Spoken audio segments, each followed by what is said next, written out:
Hello friends, welcome to NCERT Audiobooks.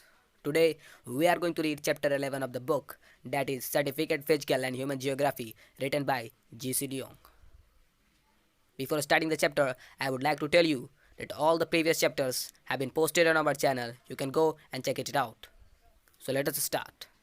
Chapter 11 Islands and Coral Reefs. An island is a piece of land surrounded on all sides by water. It may occur individually or in a group, in open oceans or seas. Smaller ones of only local significance are found even in lakes and rivers. Generally speaking, all islands may be grouped under the following types. Continental Islands. These islands were formerly part of the mainland and are now detached from the continent. They may be separated by a shallow lagoon or a deep channel.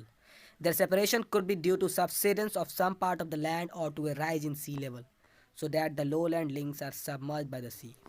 Their former connection with the neighboring mainland can be traced from the similar physical structure, flora and fauna that exist on both sides of the channel. In the course of time, modification by men and other natural forces may give rise to different surface features, but even then the basic structural features will remain the same. Continental islands may appear as: the first one is individual islands. These lie just outside the continent, very much associated with the characteristic features of the mainland of which they were once part. Some of the outstanding examples are Newfoundland, separated from the mainland by the Strait of Belle Isle, Madagascar by the Mozambique Channel, Ceylon by the Park Strait, Tasmania by the Bass Strait, and Formosa by the Formosa Strait. The second one is archipelagos or island groups. These comprise groups of islands of varying sizes and shapes, that is, the British Isles, the Balearic Islands of the Mediterranean, and also those of the Aegean Sea. The third one is festoons or island arcs. The islands form an archipelago in the shape of a loop around the edge or the mainland, marking the continuation of mountain ranges which can be traced on the continent. Example: the East Indies, the Aleutian Islands, Ryukyu Islands, Kurile Islands, and the other island arcs of the Pacific coast. Now, the second one is Oceanic Islands. These islands are normally small and are located in the midst of oceans. They have no connection with the mainland, which may be hundreds or thousands of miles away. They have a flora and fauna unrelated to those of the continents. The Galapagos Islands have many unique species of animals. Due to their remoteness from the major trading centers of the world, most of the oceanic islands are very sparsely populated. Some of them provide useful stops for aeroplanes and ocean steamers that ply between continents across vast stretches of water. Generally speaking, oceanic islands fall into one of the following groups. The first one is volcanic islands. Many of the islands in the oceans are in fact the topmost parts of the cones of volcanoes that rise from the ocean bed. Most of them are extinct, but there are also some active ones. The best known volcanic peak of the Pacific Ocean is Mauna Loa in Hawaii, which is 13,680 feet above sea level. Tracing downwards, Mauna Loa is found to have been built up from the ocean floor at a depth of 18,000 feet below the water surface. Other volcanic islands have emerged from the submarine ridges of the oceans. The volcanic islands are scattered in most of the Earth's oceans. In the Pacific Ocean, they occur in several groups such as Hawaii, the Galapagos Islands, and the South Sea Islands. In the Atlantic are the Azores, Ascensions, St. Helena, Madeira, and the Canary Islands. Those of the Indian Ocean are Mauritius and Reunion. In the Antarctic Ocean are the South Sandwich Islands, Bouvet Island, and many others. Coral Islands. Unlike the volcanic islands, the coral islands are very much lower and emerge just above the water surface. These islands, built up by coral animals of various species, and are found both near the shores of the mainland and in the midst of oceans. Coral islands include the Marshall Islands, Gilbert and Ellice Islands of the Pacific, Bermuda in the Atlantic, and the Laccadives and Maldives of the Indian Ocean. Coral reefs. In tropical seas, many kinds of coral animals and marine organisms such as coral polyps, calcareous algae, cell-forming creatures, and line-secreting plants live in large colonies. Though they are very tiny creatures, their ability to secrete calcium carbonate within their tiny cells has given rise to a peculiar type of marine landform. They exist in numerous species of many forms, colors, and shapes. Under favorable conditions, they grow in great profusion just below the water level, taking coral animals as a whole. The polyps are the most abundant and also the most important. Each polyp resides in a tiny cup of coral and helps to form coral reefs. When they die, their limy skeletons are cemented into coralline limestone. There are also non-reef building species such as the precious corals of the Pacific Ocean and the red coral of the Mediterranean, which may survive in the colder and even the deeper waters. As a rule, they thrive well only the warmer tropical seas.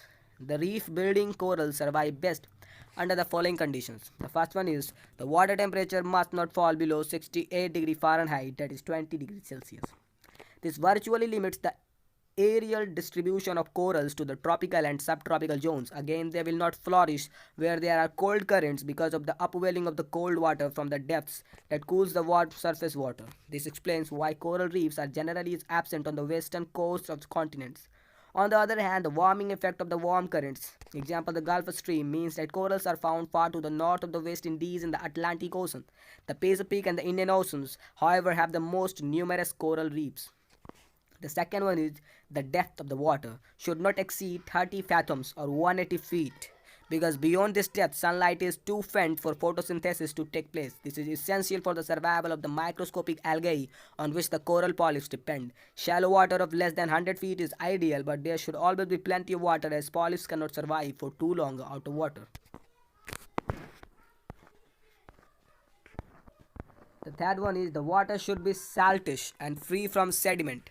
Corals therefore survive best in the moving ocean water well away from the silty coast or muddy mouths of streams. The corals are best developed on the seaward side of the reef, where constantly moving waves, tides and currents maintain an abundant supply of clear oxygenated water.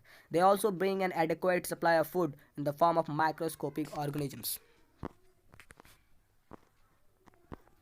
Now we are going to read types of coral reefs. There are three main types of coral reefs. The first one is fringing reefs.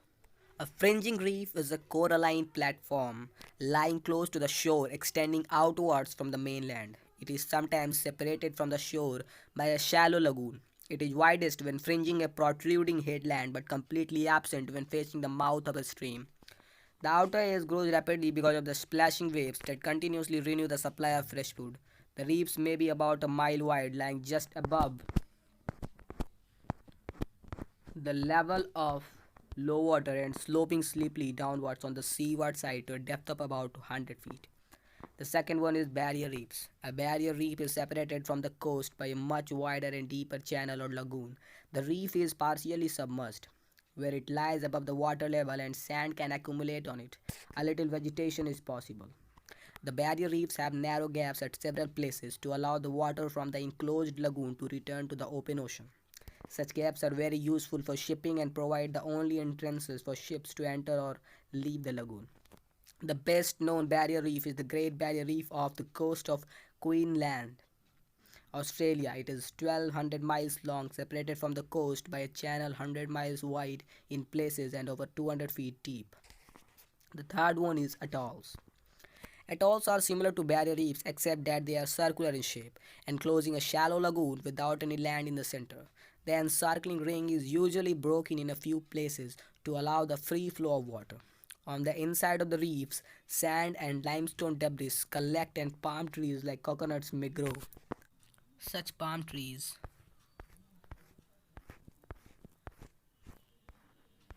thrive well in the brackish water of the lagoon.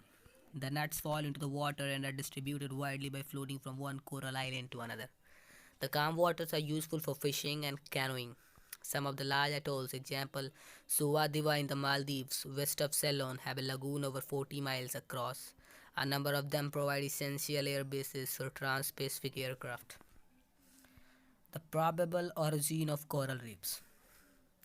The subject of the origin of coral reefs has been studied and debated for over 1.5 centuries. Several theories have been suggested, but none is universally accepted.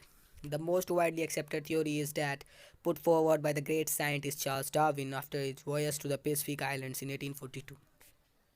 It is known as the Subsidence Theory. Darwin assumed that all coral reefs began as fringing reefs around an island or the topmost portions of extinct volcanoes that stood above the ocean bed. Due to a general downwarping of the Earth's crust, the islands gradually subsided. The corals continued to grow upwards to keep pace with the subsidence. The growth was more vigorous at the outward edge than the landward edge because of the more favorable living conditions for corals.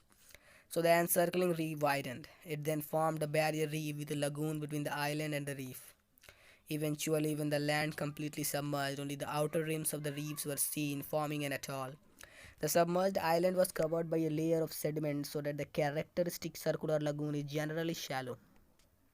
Thus, atolls mark the position of the former islands.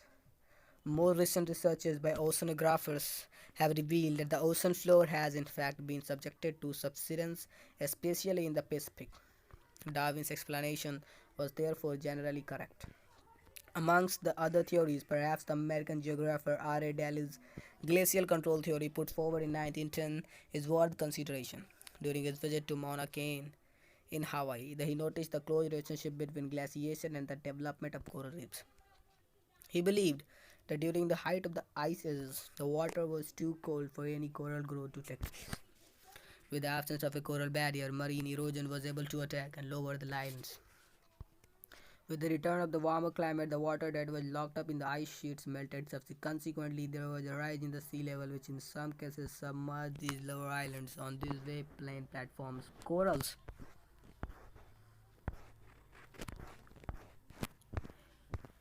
began to grow upwards at the rate of a foot in a decade to keep pace with the rising water level. Coral reefs were islands still projected above sea level, and atolls were thus formed. Recent evidence of boring through coral formations seems to favor Daly's explanation of a change in sea level and consequent erosion of the islands. However, the deepest borings reveal basaltic rocks. These correspond to the subsided islands envisaged by Darwin. Thus, a combination of the two theories accounts for all the important features of coral reefs and atolls. With this, our chapter ends. In the next video, we will read the next chapter, that is chapter number 12. So till then, subscribe our channel